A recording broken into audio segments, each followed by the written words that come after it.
Hi, my name's Craig. I've been studying mental health, alcoholism, and addiction for the last 13 years using the best case studies I could find. Me and a few of my friends. Please don't forget to hit that like and subscribe button down there. Okay, so I have a question for you. What do you think when you hear the word addict? Most people immediately picture someone sleeping on the park bench or a junkie shooting up in an alleyway, homeless and on the street, someone who's lost everything, someone whose life is completely out of control. But addiction doesn't usually begin there. It begins much more quietly. No one chooses to become an addict. It begins with someone trying to make the pain stop. I didn't wake up one morning and decide to become an alcoholic. Nobody does. If you'd asked me 20 or 30 years ago what my future looked like, I certainly wouldn't have said one day alcohol will control my life, when in fact it already did. I thought addiction happened to other people. I thought people who were weaker than me, who lacked willpower, who made bad choices. I was wrong, terribly wrong. Here's what I've learned. Addiction doesn't discriminate. It doesn't care how intelligent you are. It doesn't care how successful you are. It doesn't care how much money you earn, what job you have, whether you're a parent, a professional, a tradie, a business owner. It only asks one question. What are you trying to not feel? Because I always thought my problem was alcohol. Eventually I realised alcohol wasn't my problem. Alcohol was my solution. At least that's what I believe. And for a while, alcohol did exactly what I wanted it to do. It quietened my mind, it slowed the constant stream of anxious thoughts, it numbed painful memories, it gave me confidence I didn't naturally have. It allowed me to avoid emotions I didn't know how to process.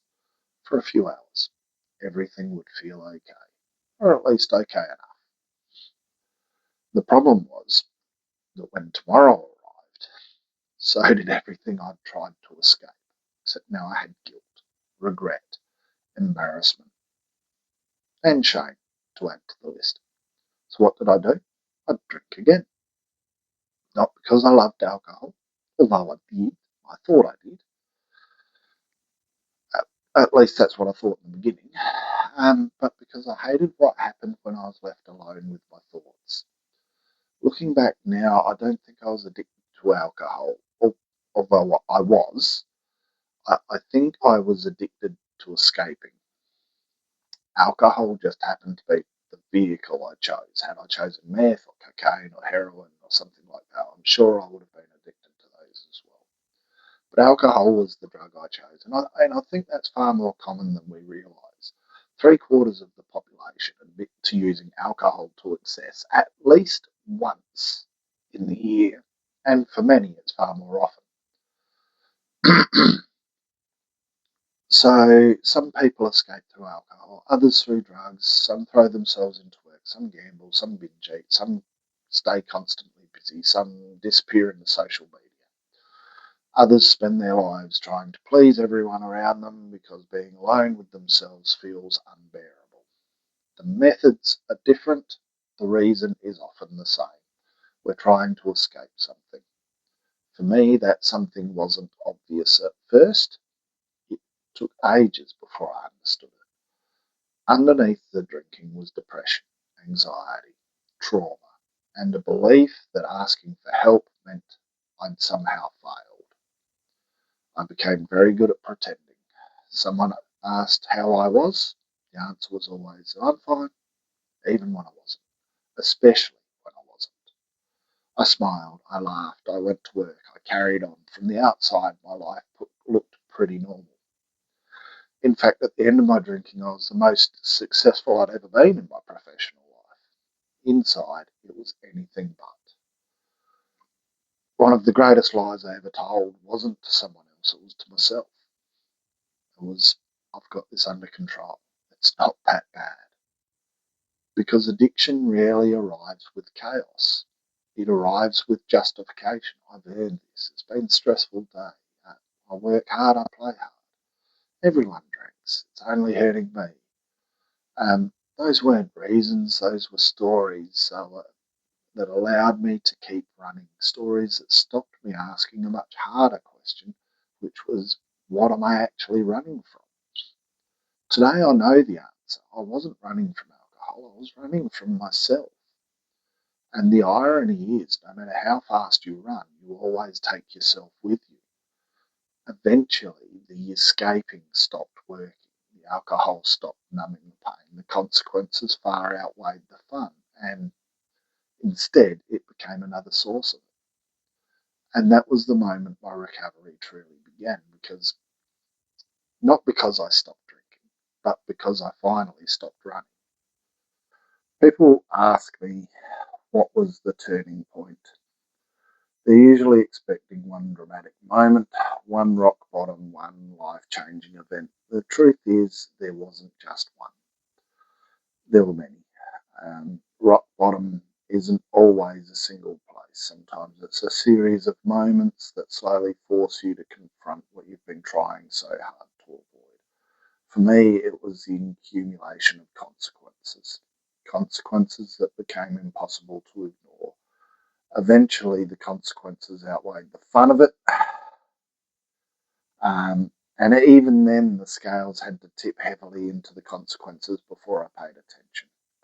Alcohol didn't just affect my weekends, it affected every part of my life. It affected my judgment, my relationships, my health, my self-respect. It changed the way I spoke to people. It changed the way I reacted to stress. It changed the person I saw in the mirror. There were physical injuries that should never have happened. There were legal consequences that came from decisions made while intoxicated. There were people I loved who were hurt by my behaviour. Some of that hurt came through angry words, some through emotional abuse, some through physical. I'm not proud of that. The fact is, it is one of the hardest things that I've ever admitted publicly. But recovery demands honesty, and not selective honesty, complete honesty. Because if I minimise what happened, I also minimise the responsibility I had to change. For a long time, I wanted alcohol to take all the blame. It would have been easier. I only did those things because I was drunk. But that isn't the whole truth. Alcohol lowered my inhibitions, it amplified my emotions, it clouded my judgment, but I was still responsible for my actions. That was one of the hardest lessons of my recovery, and strangely enough, one of the most freeing. Because if I accepted responsibility, then I also accepted that I had the power to change. Recovery taught me the difference between guilt and shame. Guilt says I did something wrong. Shame says I am something wrong. And those two ideas might sound similar, but they're not. Guilt can motivate change. Shame convinces you that change is impossible. And for years I lived in shame. I believed I was broken. I believed I was beyond help. I believed I was always be that person. But eventually I realised something. We are not the worst thing we've ever done. We are responsible for it. We must own it. We must apologise where we can. We must make amends where appropriate. But we do not have to remain trapped there forever. One of the greatest gifts that recovery gave me wasn't sobriety, it was self-awareness. For the first time, I started asking different questions, not why can't I stop drinking, but what is drinking doing for me? Because every behaviour serves a purpose, even destructive ones. Alcohol gave me confidence, it numbed anxiety, it buried painful memories, it silenced self-doubt. The problem was it only worked temporarily. At the root of almost every chaotic, disgraceful, or otherwise bad thing that I had done or had happened to me over the course of my life, alcohol was to blame. Every drink was like putting a bandage over a wound that needed surgery, and eventually the wound became infected. And that led me to another realization. Stopping drinking wasn't enough. I tried that and I went absolutely insane. I was seriously considering how to end my life and whether or not I was going to take anybody else out with me. I was simply left with all that pain that I'd been trying to escape, and that was unbearable. There had to be a better way, and besides, I figured I owed it to my family to at least try everything before I took myself out. What I needed to heal was what was underneath, and that meant facing my mental health. It meant acknowledging my depression, learning to live with anxiety instead of trying to drink it away, beginning the long journey of understanding trauma and its impact on my life. And perhaps most importantly, learning that asking for help wasn't a sign of weakness. It was one of the bravest things I'd ever do, and something I'm immensely proud of. Around that time, I changed one word that completely changed the way I saw myself.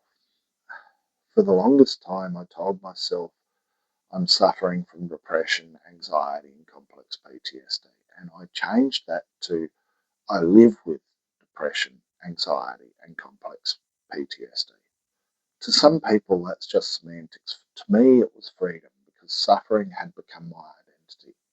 Living with those conditions meant they were part of my life, but they were no longer author of my story.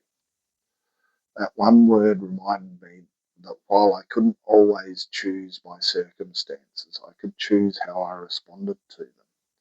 Recovery isn't about becoming a different person.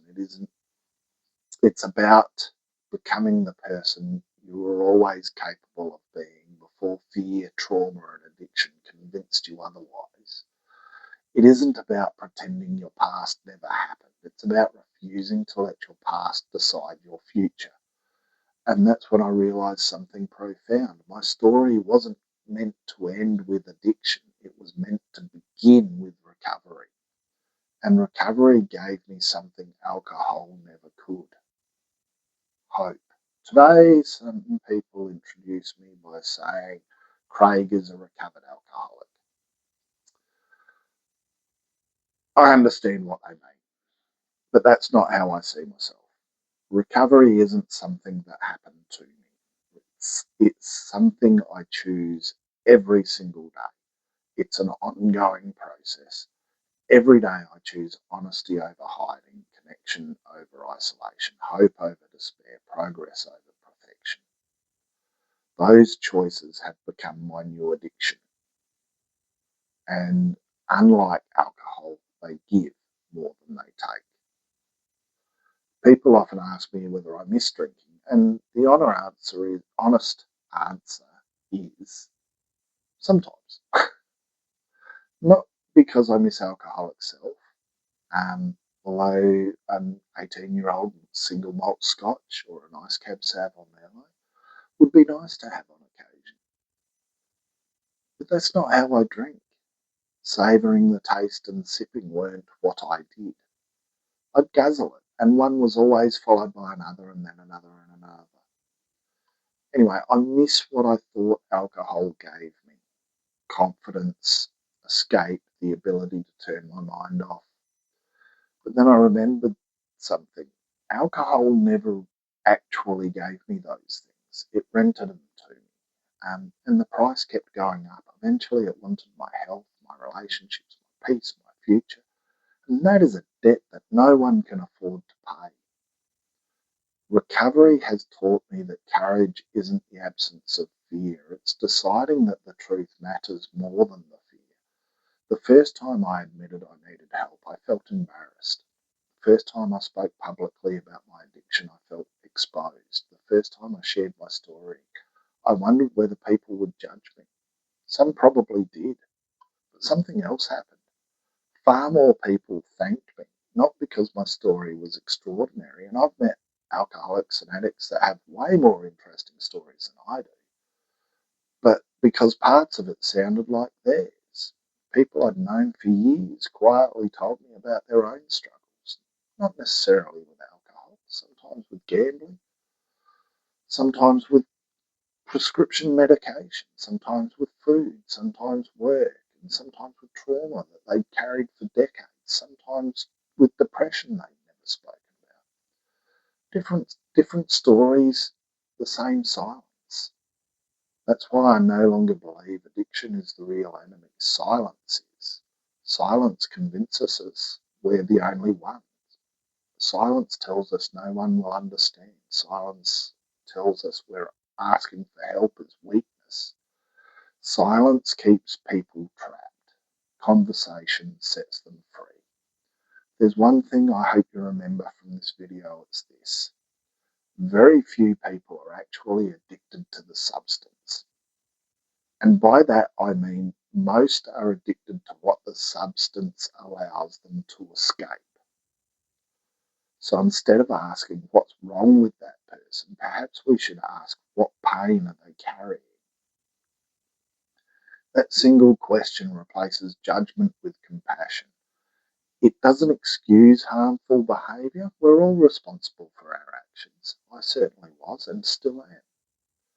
But understanding the pain behind behaviour allows us to help people change instead of simply condemning them. Recovery also taught me something I wish I'd understood much earlier. You cannot heal in isolation. We often tell people to be strong. I think we've misunderstood what strength looks like. Strength isn't carrying everything on our own. Strength is having the courage to say, I'm not okay.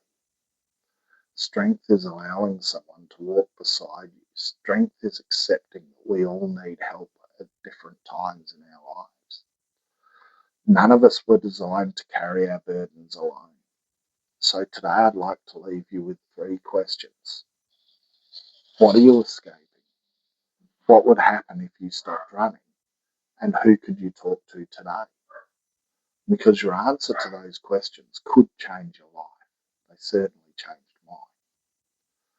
Earlier I said I wasn't addicted to alcohol, I was addicted to escaping. Today I no longer want to escape my life, I want to experience it. The good days, the difficult days, the victories, the setbacks, the joy, the grief. Because that's what it means to truly live.